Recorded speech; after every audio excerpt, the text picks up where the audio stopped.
Greetings and salutations, I am Skojo in 360. The GoPro Max is touting shotgun level audio quality. Does it have it? Oh, I put it to the test and oh, I got an answer for you.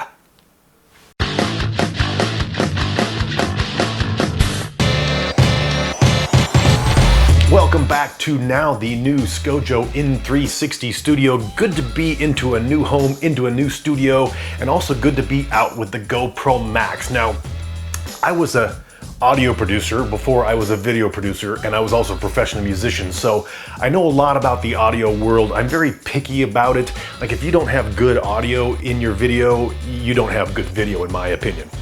So one of the struggles I've been having with the Insta360 One X is that the audio is actually decent when it's not like windy or anything else like that. So when I wanted to go out and talk to people in my camera, I was always a risk as to whether or not I wanted to take a chance on the audio coming out of the camera or wear something like the lav mic that I have on right now, Rode Wireless Go for the record.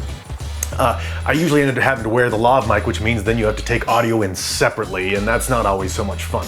So when I found out that the GoPro Max was supposedly going to give us much higher quality audio, that was one of the big things that drew me to it. So I did take it out to a test, took it to a waterfall first and then out on a hike. We'll get into that. But for all you people who want to deep dive, I will play this, then I'll give you my impressions. We'll play it back and we'll have a discussion about how to go into audio. If you just want to get the basics, I do have sample audio in the different chapters here, so click right on through and just take a quick listen to them. So first one we want to hit is the first level of audio. There is standard audio, then there is a setting that gives you a raw file and standard audio, and the raw file has a little bit of processing. Then there's medium processing and high processing. So we're going to start with standard audio, which is an MP3 stereo track. Let's watch it and I'll catch up with you on the other side. Okay, so right now it's probably quite loud. I'm standing at the edge of the falls here.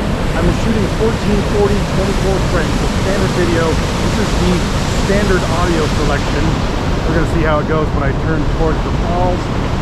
There we go. Testing 1, 2, 3, 4. Are the highs high? Are the lows low? As I recall, hearing some of the audio, when it gets this loud, the noise cancellation starts to go in, and it takes a lot of the high end off the audio. So kind of a give and take on that one, but that is standard setting. Okay, did you notice, if you listen closely, it starts off really high and a lot of treble, not a lot of noise reduction going on at the beginning. And then it starts to kind of kick in and get better. So by the time I've turned around towards the waterfall, the audio is actually fairly decent, all things considered. I was impressed. I mean, it's still very loud, but at least you can still hear my voice. So take a listen again and listen how it's very much more trebly and you don't hear any of as much as the noise reduction. As it starts to settle in, then it starts to get a little bit better. And you can usually tell that when you hear the high end start to roll off and go more towards the mid-range. Okay, so right now it's probably quite loud. I'm standing at the edge of the falls here. I'm shooting 1440 24 frames, so standard video. This is the standard audio selection. We're gonna see how it goes when I turn towards the falls. There we go.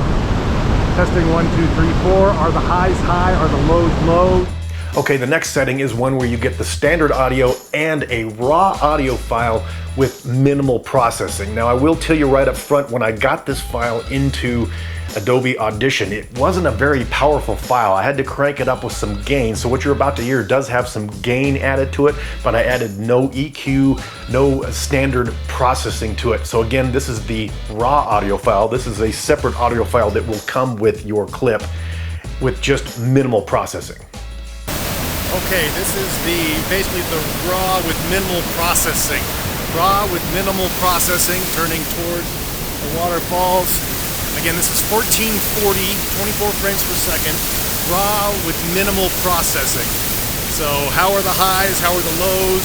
What I'm gonna do is I'm not going to do any post-production on this, whereas normally as I would, so you can hear it just as it comes out of the camera. Now, to be honest with you, I think that's actually pretty good. It's obviously very high-end, very trebly, but you can hear my voice, and that's really kind of one of the most important things. What I would do probably in post-processing is dial off maybe some of those ultra highs, and you might even be able to bump up some of the lows. That would help kind of massage it a little bit. But all in all, I'm actually kind of impressed that the setting with standard audio and raw with low processing actually handled pretty well.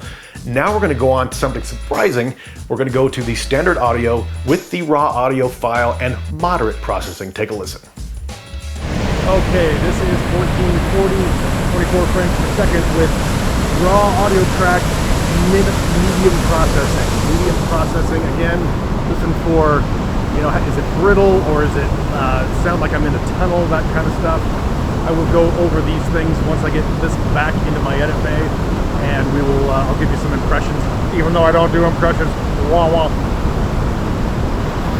Now take a listen one more time. Do you notice that it almost seems too mid-rangey to me the whole time? It's actually, you know, it's halfway decent, but to me, it's kind of going for a middle ground and it never really finds itself. It just kind of gets a little bit muddy, so take a listen to it one more time.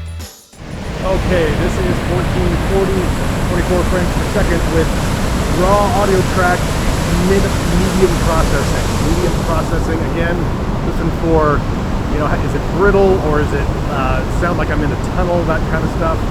I will go over these things once I get this back into my edit bay, and we will, I'll give you some impressions, even though I don't do impressions.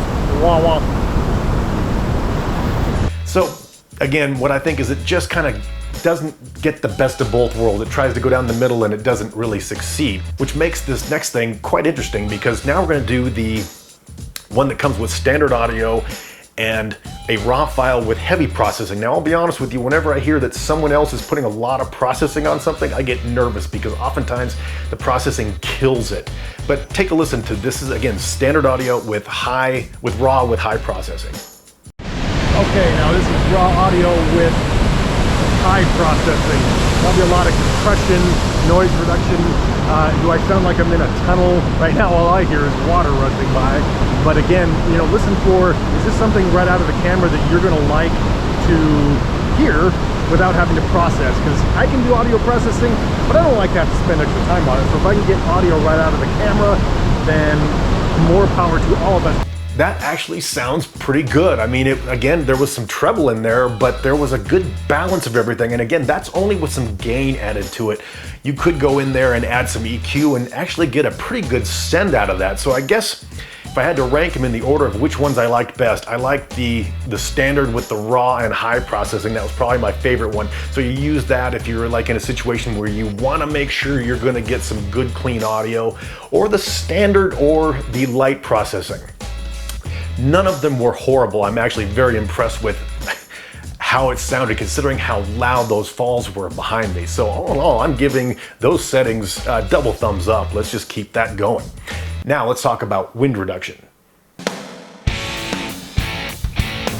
Okay, so now I'm out hiking and it's a day where it's about 5 to 10 miles an hour of a steady breeze. So you feel it, but it's not knocking you over by any stretch of the imagination.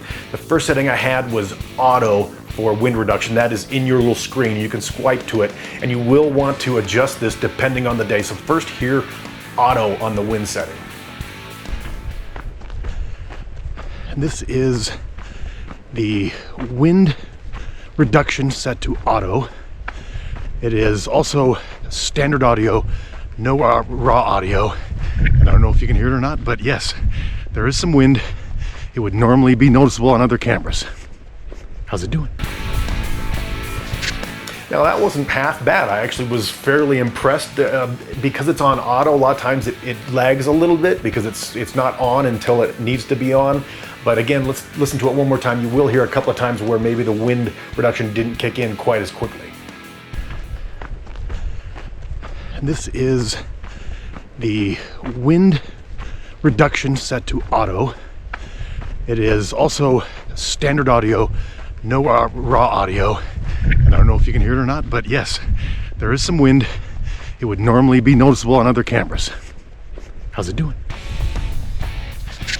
But hey, that's actually pretty good. I'm impressed with that. But what I got impressed is this next setting. This is with the wind reduction on, just on all the time. Take a listen. This is a little bit more wind in the first setting, but with wind reduction on, not on auto, on. How's it sound? Now, right at the end, you hear a lot of wind, which kind of freaks me out a little bit, but if you listen again closer, what ends up happening is it does kind of get the best of both worlds. You're still gonna get some wind, because wind just happens to be there, but the little spots where it really jumps out aren't as jumpy. It kind of takes a lot of the edge off the jumpier parts of the wind. All in all, I thought that wind reduction was doing a pretty good job. Take a listen one more time.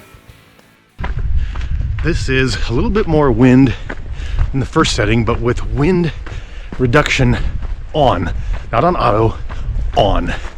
How's it sound? And then finally, I did the wind reduction completely off, so this is gonna leave it naked to the world. Take a look.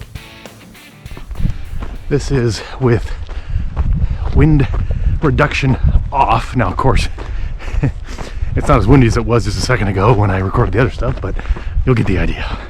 How's it sound? Comment section below.